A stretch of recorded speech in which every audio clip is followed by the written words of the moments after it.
Guess what? We're live. It's Jess the Ska here. We're at Palace de Chilarino. They're not paying attention, but this is Ball Screwball. Live. And this is the interview portion of the show. We'll do quick introductions. My name's Jay and I'm the drummer. I'm Brad, I'm the guitarist. I'm Mike, I slap the bass. And you both sing.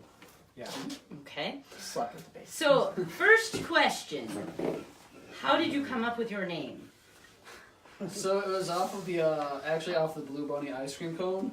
We had, when we started, like 17 years ago, we were actually known as the Gutter Punks. And we found out there had been a Gutter Punks, like, and it was originally just a Me First and the Gimme reference, we thought. So we're like, cool, that's a good band name. And then there was another one, we're like, fuck, we need to change our name quick. That'll do. Ball Screwball is an ice cream? Yeah. Yeah, like It's this got gumballs in it. In the bottom of them? Yeah. Okay, I gotcha. That's from like the actual ice cream man. Yeah. Yeah. Yeah, when they drive around. Gotcha. So you've been a band for 17 years. Yeah. So full band, like all three of you, or talk about the history of your band? So we were a much larger ska band because we had horns and everything during high school and everything. And as members came and went, because we always kind of constantly had that overlap until about 2010. He joined in 2010, and then he joined about a year later. Yeah. And then we lost our last horn player in 2012, and we started doing this pop punk mixed with ska kind of thing we're doing now. Okay. So what happened to your horn players? And you only have one album available, so is there any recorded music of you as like a bigger thing with horns? We had a few EPs, like mostly home recorded. This is our first real studio album, but and made, as you can tell. Yeah, we started writing that in 2008, and that's when we still had horns. And then about midway, like midstream, we had to like kind of start rewriting it. So it took us like 6 years to write the album. And then we came up with a new sound in that time, and we released this album. But there was like about 4 or 5 EPs out before that we just kind of lock away. We might release them again. Why do you lock them away? Probably, I mean, like we're more. I mean, I think we're just more confident with the album that we ended up releasing. As so you like three.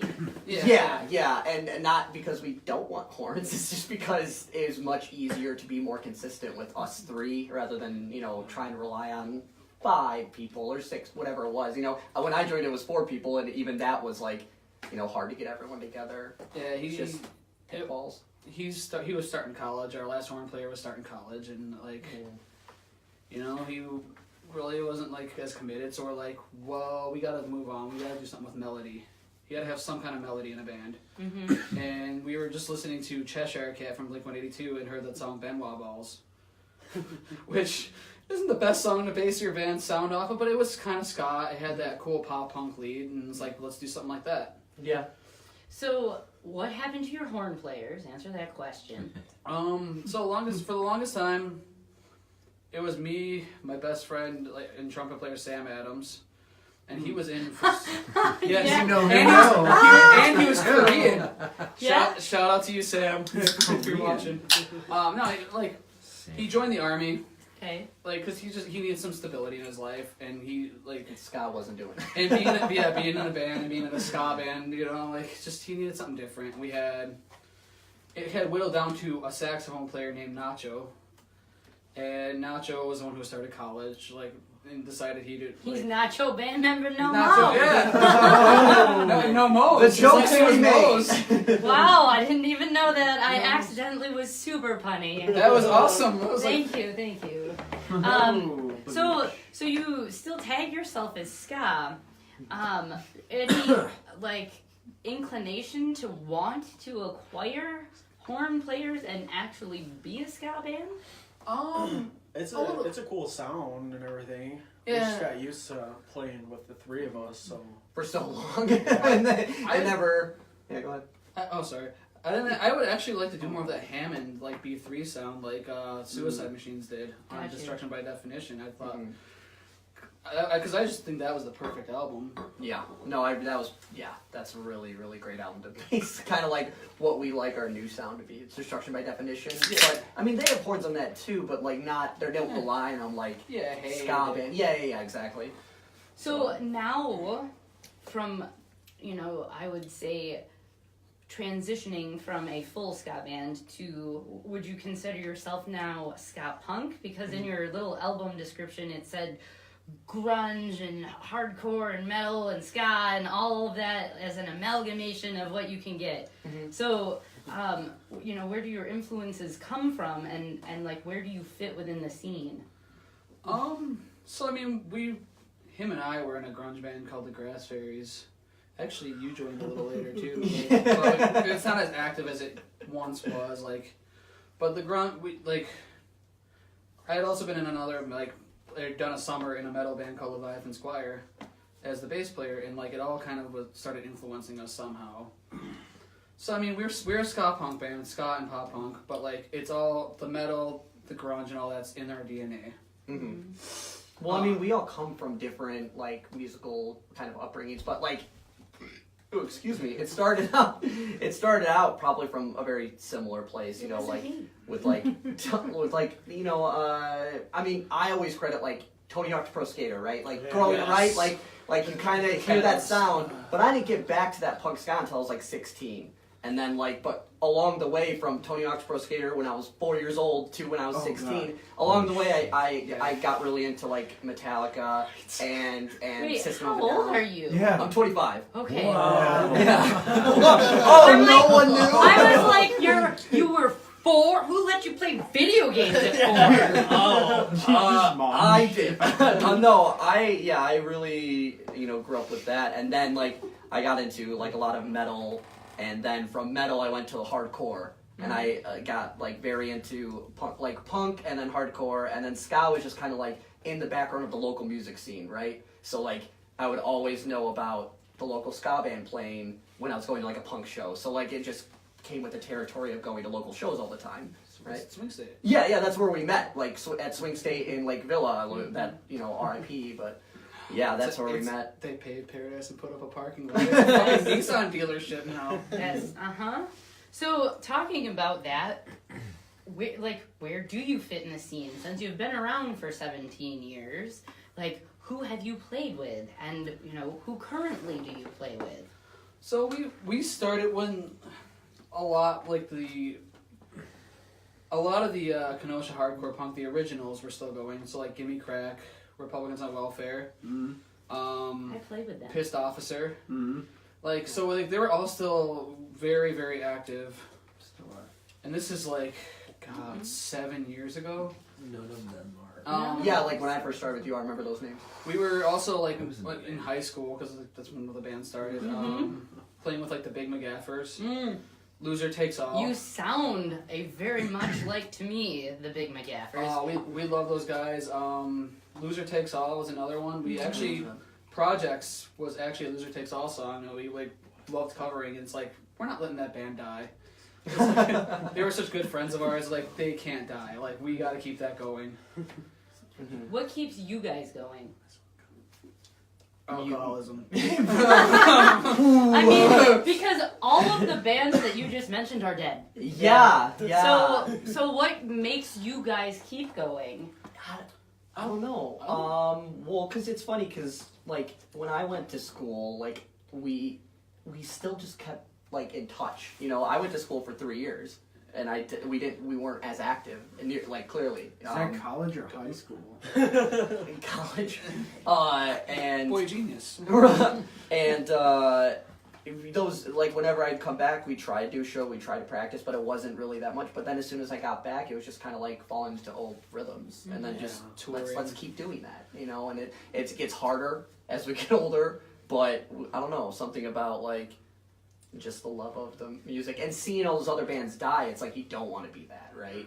I think after You're seeing far way off, Youngin. Shut up. I'm just saying, like I get it, but I mean, he could. You're vouch still more young. than Get I into can. hard drugs now. I haven't graduated. I'm Now sorry. is the time to ruin your life. You're right. If you want to make your band important. Excuse me, I need another beer. They made the That one reference in enjoyed the our first band. song. Yeah. So. So, how have you continued to transcend what has died, and who do you play with now? All week we started touring a lot more. Like we like touring. Like we've been all over the country now. There was this band called Guts out of Denver we really loved. Like they were very Taking Back Sunday-esque. If you were to choose any band, I think they were Taking Back Sunday fit that. Yeah. This band called Fat Timmy's out of Omaha. Like we love Oh, those yeah, guys. they're It's seeing those friends that we haven't seen in a while. It's playing music. These two are like my best friends. Like They're like your best friend? like my best Aww. That's it. And they know that's how good that's gonna get. It doesn't get better. He's not an affectionate person. But yeah, like it's getting out there. It's writing music. Like it's doing something different every time. Because every album's a new beginning. And actually, we're trying to go down to Florida to record the next album at the Moat House. That'd be How awesome. did you choose that? We love Less Than Jake. Okay. So, that makes sense. Wait. I don't know, follow-up to that. And Rehasher, like. So would you consider yourself now more of a touring band instead of a local band? Yeah. Only because it's hard to find all consistently play local shows. I feel like that. Well, definitely for us, like we're gonna jump on every single and not because we don't want to play local shows. It's just because our schedule. I'll have a week free. How do you do a tour though if you can't make time for your own community? We do, yeah. That's true. It's just. I thought so. It's weird how it works out too, because we'll book shows in Chicago, we'll book shows in Milwaukee, we'll try to go to Indiana, or Michigan, or Minnesota. I mean, we played at Hat-Tricks for years. Yeah. And we played at a lot of local venues. When Unity was a thing, I think we played there a couple times, and then we also played across the street, right? I'm thinking of I'm trying to remember what was the name of that. It wasn't just a high school or something, or no, it was across the street from Unity. It was right across the street. Oh, with Bradford. Was it the high school? Yeah. I think they played. I don't know if we played there. That was years ago. I Um, remember seeing shows there. When was the last time you had a show in Kenosha? last November. We have one coming up in December, actually, at Hat-Tricks. Who are you playing with? Featherweight, former members of Zero Hero. Mm-hmm. Yeah, I remember playing with them. Brennan. And then also our friend Nate Funk, his name is Nate Funk, but he goes by the stage name of Nate Funk. He's out of he's from Orange County, Mm-hmm. Long Beach, I think. Yes, I was just tagged recently by someone who said that person needs to come on the show when they're up here.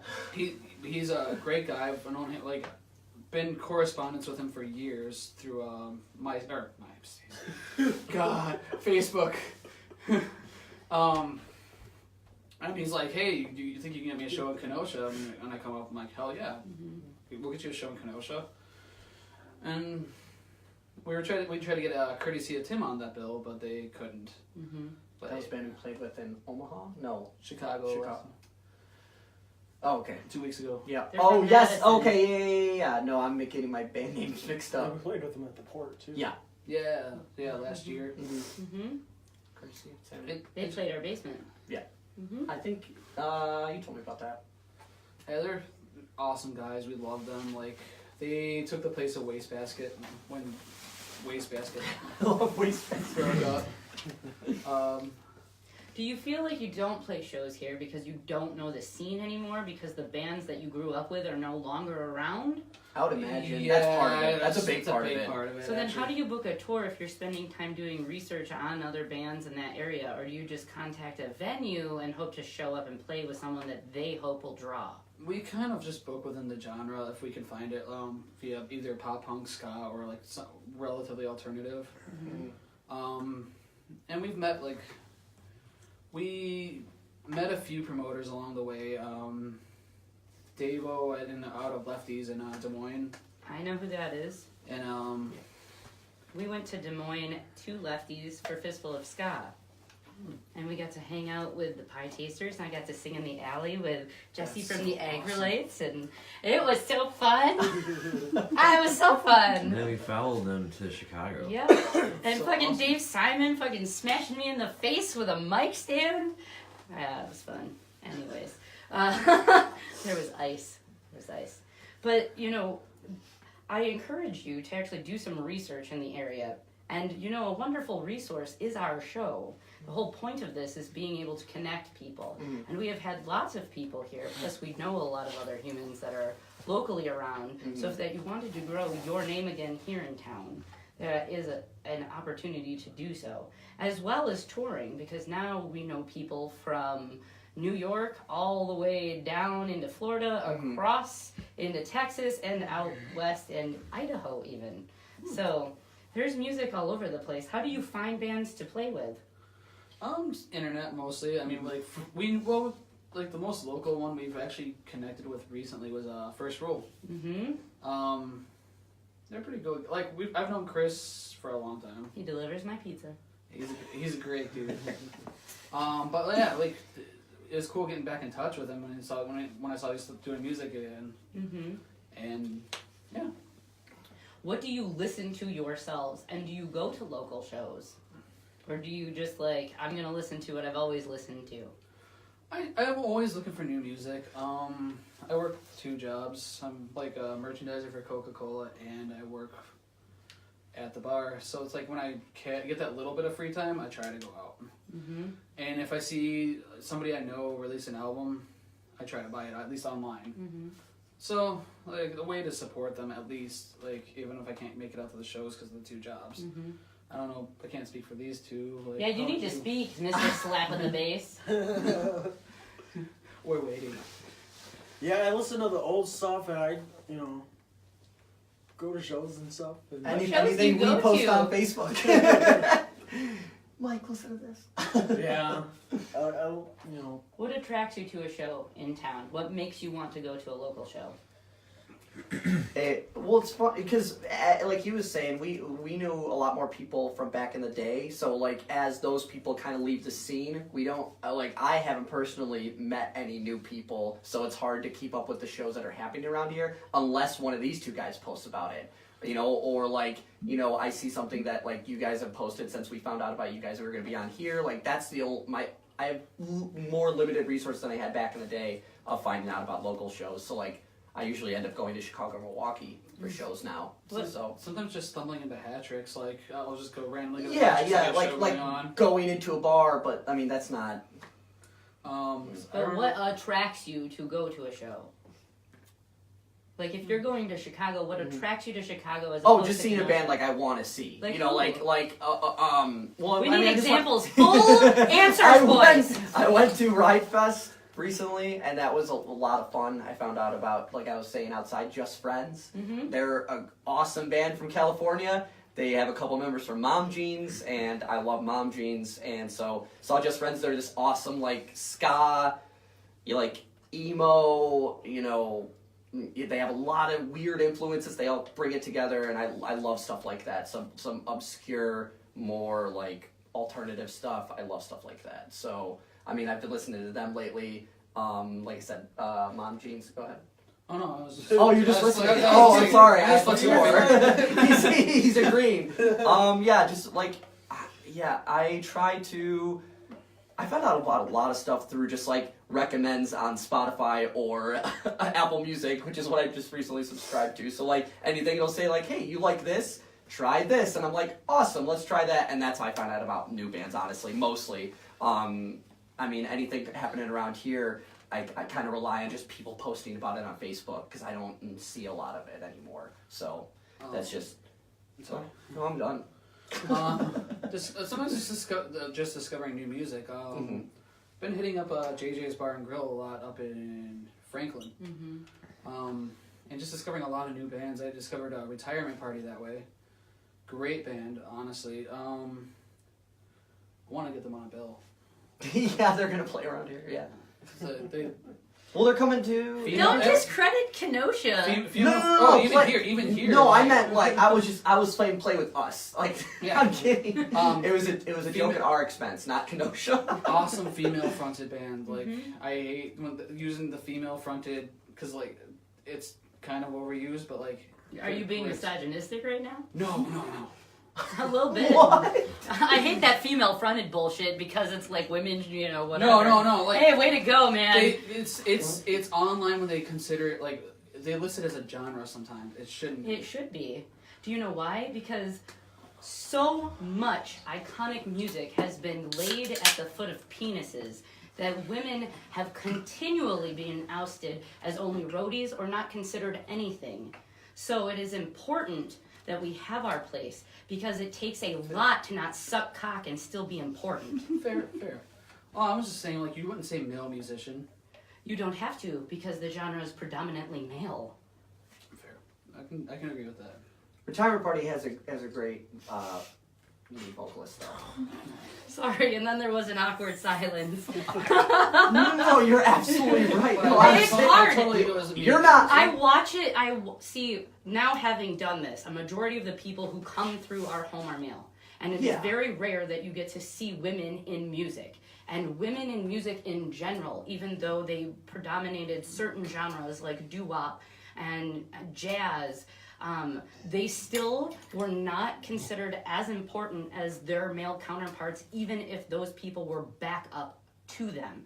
Because women are still considered not as important. You're pretty. You should sell the sex appeal. She's probably just a roadie. She's probably just fucking somebody to get this position. And so for somebody to come up who really is considered, like Wendy O. Williams, she was a significant human as far as pushing music into looking at a different perspective with women. Joan Jett and other women like Blondie, who, and the B-52s, all these people had to struggle from, grassroots, underground shit like this to be considered something as important as a male.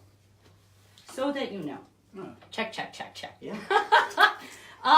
Moving forward. You're absolutely right. Though. And all the great women that have been on the show. Yeah, and that has been fun too because we've gotten to now pick up on that. Kenosha lacks a lot of women bands. Mm-hmm. You do have New World, you have Denoma, you have Cheap Sleaze, and those are like the three off of the top of my head. Mm-hmm. And a lot of times the same girls that are in the same band circulate. But now looking at and having the whole country kind of come through our doors, there is a different attitude towards women in music because they are considered valuable. A lot of girls play drums, which is fucking amazing. Yeah. Alexis from Flippin' the Combined Effort. And Amy from Billy Dreamer. These girls, and the Meat Curtains. All of those girls are just fucking spot on. Faux Fiction and fucking Misunderstood. Hey, name drop. Who else was it? The first band. Hans Gruber. Hans Gruber and the Diehards. Yeah. For a long time, The Wild had a female drummer. Yes. Awesome, hard hitting. And who isn't? Oh no, it was The Wilderness. That's who Flip was talking about. So where have you toured? Out west a lot. Where out west? So we pretty much hit up every state out west, other than Utah. Because we couldn't get Utah. When we booked the Disaster Tour, because every one of our tours is going to be the most self-deprecating thing we can think of. The next one is going to be Can't Call It a Comeback Tour. Come back. But yeah, we went through like Iowa City, through Nebraska, into Denver and up, and then circle back. So how many ska bands do you play with? Pretty much. There's Low Cash Ninjas was a big one. Those are my favorite. Leftover Bolskis out of they're out of the Bay Area scene. There's a lot on that tour.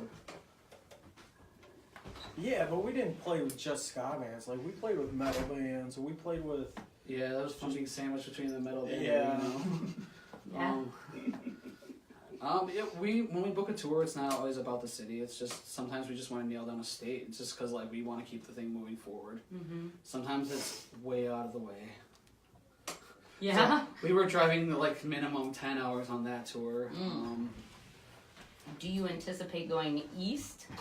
That's our next. Well, we're doing the Midwest next, Mhm. and then east. What will Midwest consist of? Minnesota, Iowa, Missouri, Illinois, Indiana, Michigan, and Ohio, and then Wisconsin Okay. to finish it out because we're here, you know. Mm-hmm. As far as your tour, did you just say dots on a map, I want to play at these venues, or how did you find the venues to play at? Indie on the Move. It's there's a database on the internet. It's indieonthemove.com. You can find under genre. You can search under genre. So like for us, we booked either pop, punk, or ska venues, and just use those as the filters. And here's a list of venues. We just emailed every venue we could within a state and found it that way. Who's responsible for booking? Do you guys have merch minus the album you gave me? And a sticker?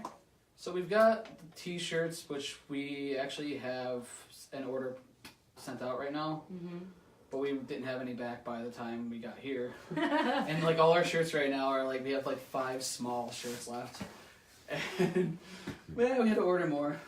But yeah, like We we just got buttons and stickers.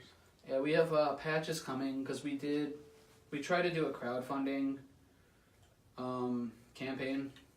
What's that? We did GoFundMe. Yeah, I was honestly, I was like, which one did we do?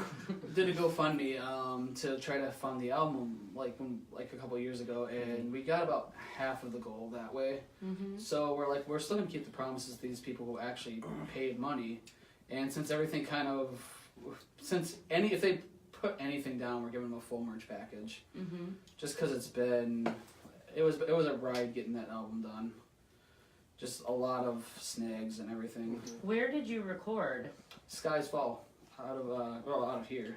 Like Ben Costico from Skillet. They played Tremper when I went there. My son loves that band. But it was a studio he owned, like, and Chris Lemke from $100 Habit mixed it.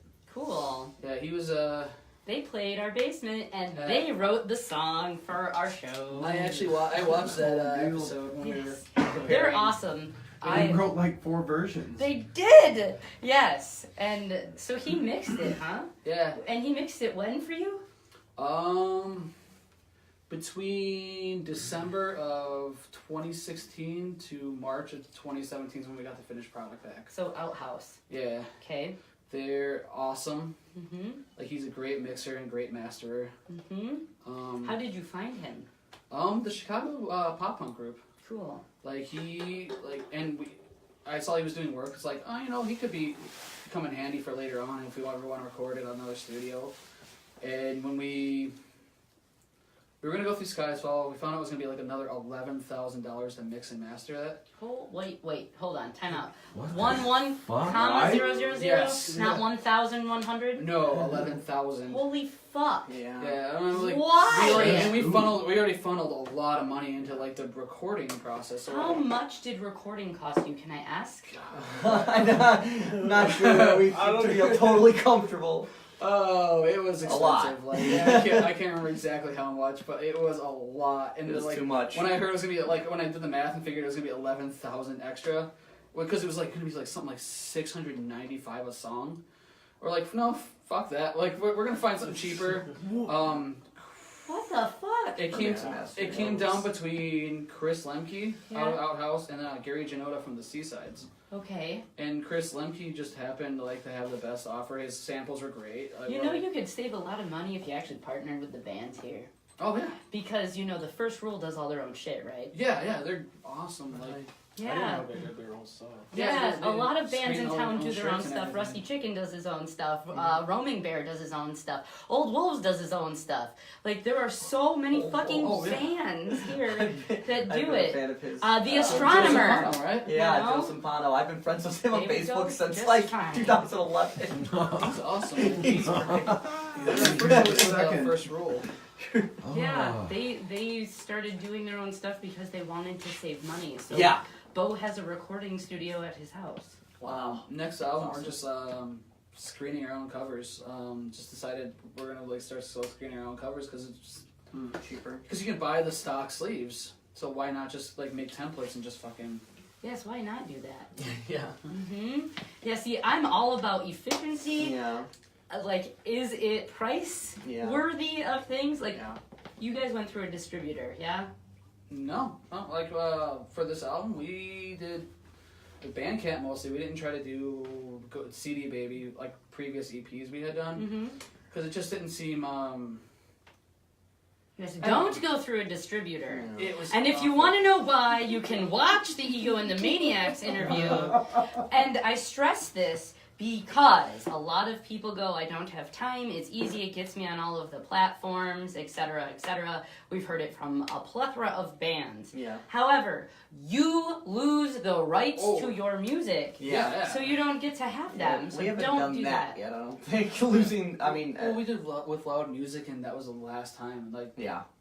Record Union is the only distributor that allows you to be your own publisher because they will assist as a platform as distribution, but they do not own the rights to your music. And if it ever got like all of our shit always gets flagged on YouTube because everybody uses a distributor. So it says CD Baby has the rights to whatever you just played. Yeah. So when live bands come and they play their shit here, it flags my YouTube and says that CD Baby owns the right. Oops, there's a copyright. Because they don't own their own rights to their music. Dang. Because they used a distributor. Yeah. That's not false. Go fucking read contracts and don't just give people money when you can do this yourself. But Record Union allows you to be the publisher. So they assist you in getting on platforms, but you are the owner. So you are still responsible for pushing it out onto other things. They are just basically an LLC so that you can have that platform to get onto things. But if you put your shit on SoundCloud, that is already the platform that allows you the opportunity to post on Spotify and iTunes. So that you know. Can I get an amen? Amen! Oh. The more you know. Because if you're going to do music, and this is something that everybody that we've talked to is like, this is what I want as a job, then it should be a job. The idea that, well, I'm lazy and I don't want to publish this stuff because I'm just making music. You weren't lazy when you wrote the songs. Don't be fucking lazy when you're trying to push your brand. Right? Yeah. Right? Cool. I wasn't too fond of CD Baby when we did it like that. Like 2010 we did? When did we do Loud Music? That was like way fucking long ago. That was No. before I was in the band. Yeah. That's how long ago it was. But yeah, I wasn't too fond of like everything on that whole deal, and it was just like, yeah, we got on iTunes, yeah, we got on Spotify, but I don't know. It's just something like we've started paving our own way. I guess I don't know. Like you can't rule out brick and mortar record stores either. Like, and just seems something so satisfying about being able to get your record into one of those stores. Do you go and distribute your stuff at CD Warehouse? We haven't done CD Warehouse. We did a few collectives out west. Seventh Circle. So what I'm hearing is you guys don't want to be here. Really That really is honestly what you've said repeatedly. This is the I'm not happy, and I think it's time that we break up Wisconsin. So Break up Wisconsin. break up Wisconsin. Break up Illinois. maybe. I want to get back into this scene again. Like we really probably should start booking more shows here. It's Yeah. Wisconsin. I haven't been the best about that. Wisconsin what? That's okay. I mean, the scene is music itself, and scenes included are a constant, fluid, moving, changing thing. So if you want to stay relevant, you actually have to be able to fully participate in what's going on here. The faces change, the music changes, the whole, you saw that we all come from the same group. We saw ska morph into the punk scene, came back because the punk scene was in the 80s really huge, and then metal took over, and then in the 90s ska came back really, really hard, and then the punk kids took back over, and emo was involved, and then hardcore kind of showed up on the scene for a little bit, and now you have punk again. And so there's been this ongoing constant flux of things. You know, a lot of those people who were hanging out when we were going to shows at Women's Club are all still in bands. They're just in different formations of them. It was, on the topic of the Women's Club, I just remembered the Lucky Boys Confusion show. That was my first show! With Best Foot Forward, right? That was my first show! It was Liquid Schwartz, Worm Tongue, Best Foot Forward, If All Else Fails, and Lucky Boys Confusion. It was like, I'm glad to see Lucky Boys Confusion's like back doing shows again. And They like, never went away. You do know that, right? but I mean, it's like they're getting limelight again. It's They went back to Illinois and continued to do their thing and do tours and went to Europe, and so that's a thing. A lot of Chicago bands go to Europe because Europe has a giant scene and everybody is kind of welcome. Keith Pauley, he used to be in Rolling Forth, told us like how they did it, like when we toured Europe a couple years ago. Vic the Barber now, get it right, Nope.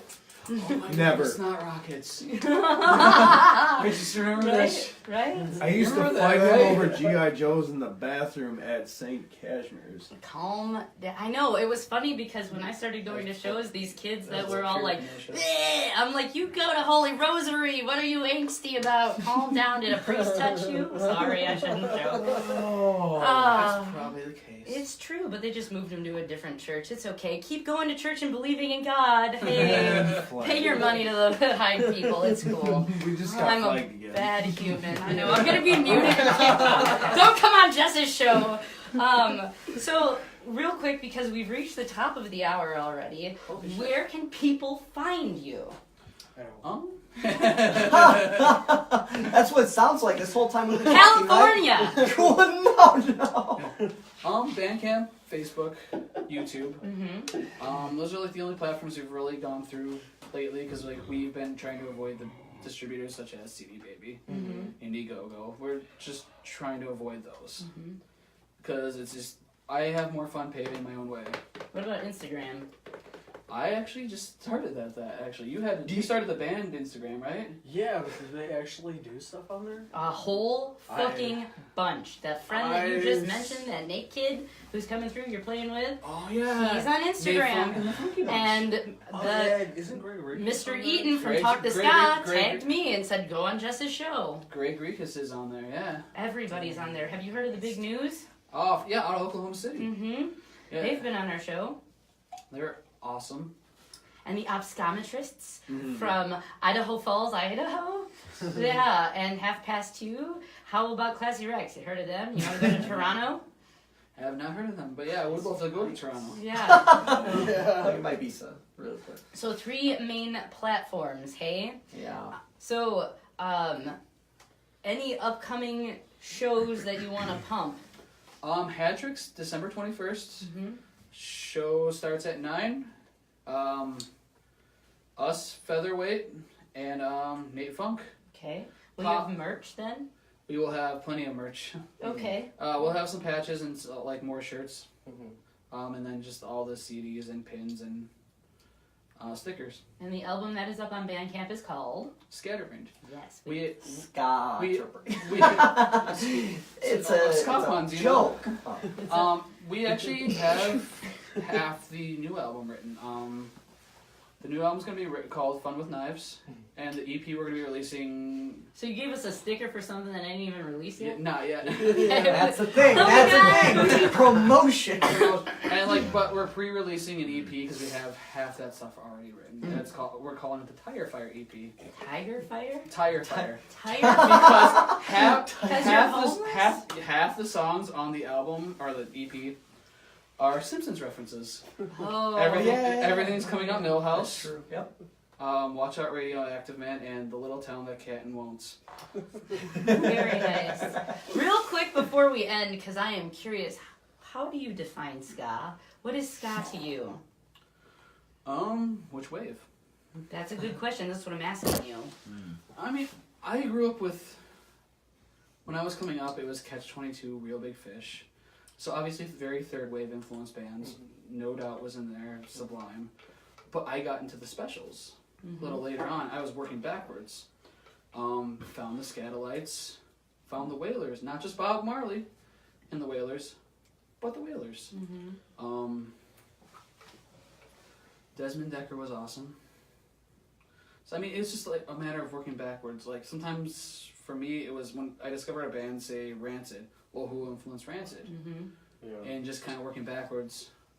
And honestly, I found some awesome bands, like some of my favorite bands going back. I mean, I love the Buzzcocks. That's all I like doing, just going backwards, like finding something and then going back and seeing what other. Like, if I had never gotten into Blink, I would have never found the Descendants or Screeching Weasel. Two of my favorite pop punk bands. How about you, sir? Scott. Well, I mean, it's. I just had this. There's discussion. a lull of uncomfort sitting around this group now, man. No, because that's a really. It seems like a really This is hard our question. normal resting position. Right. We're always uncomfortable. It seems like it's on the face of it. It seems like an easy question. Like, yeah, it's like horns and the upbeat when you play the guitar. I mean, but it's like. Ska has been so nebulous throughout the past 20, 30 years that it's like it's hard to nail it down as like it's definitely this band or it's definitely this band's sound. So I feel like it comes down to just like if your influences are ska, you end up kind of calling yourself ska. You know, if like our influences are, you know, Catch-22, We're Your Big Fish, but we don't have horns. So like we could still call ourselves ska, probably just mostly because of the influences and then maybe like the cadence of our lyrics, like it just comes down to a lot of like little things, and then you know what we listen to all the time. If you're talking lyrics, no, it's being as depressing as possible while making music as happy as possible. How about that? Like, Wow, you're Real Big ska adjacent. you're a la Real Big Fish. Depressing Yeah. lyrics, happy music. Gotcha. Yeah. Streetlight Manifesto, depressing lyrics, happy music. We're Scott-ish. Just like, well, yeah, we're not Gangsterish. There's a lot of ish going on here. How about you? Answer the question. Kenosha-ish. Mr. 23rd Street. I agree with what they say. You know? No. No, that's it. You cannot cop out. I'm gonna Yeah. If you're pretending Give to the be a people what Viking, they want. Come on now. No, I was more into punk and everything until I got with these guys. So yeah. Well, he's your angst in the band, eh? Yeah. Yeah. He was like, "Fuck this ska." Okay, I'll listen. That's what the checkerboard's all about. Yeah. That's why every fucking black metal kid's like, "I fucking hate ska. I love jazz. I listen quietly to the specials at night when I cry." It wasn't until like I started smoking weed then I was like, oh, this is kind of Give cool. me a message for Rudy. Yeah. Calming, but it's still kind of angsty and yeah. like I said. You liked reggae though. I think you were big in Sublime. Like when I met you, that was about it. Big into Sublime. That's code. That's code. That's what they say. That's Like, code. it's big Yeah, into he had Sublime. like he Sublime. He had so much potential when I met him. Like it's like he's gonna be a So what? Scott kid. Are you gonna say? Well, he had so much potential. Did you let the band down? Oh No, my fuck, Brad. God! What Oh, happened? damn it, Mike! Are you kidding me? Always. First the hat, now this. So this has been Two Ball Screwball. You can find them on Facebook, Bandcamp, where else? And YouTube, and Jess the Ska Kid. And catch them in December at Hat Tricks. Thank you for having us, by the way. Thank you, guys. And with that, we bid you adieu. We'll be back in a few fucking days. Okay, thanks. Bye.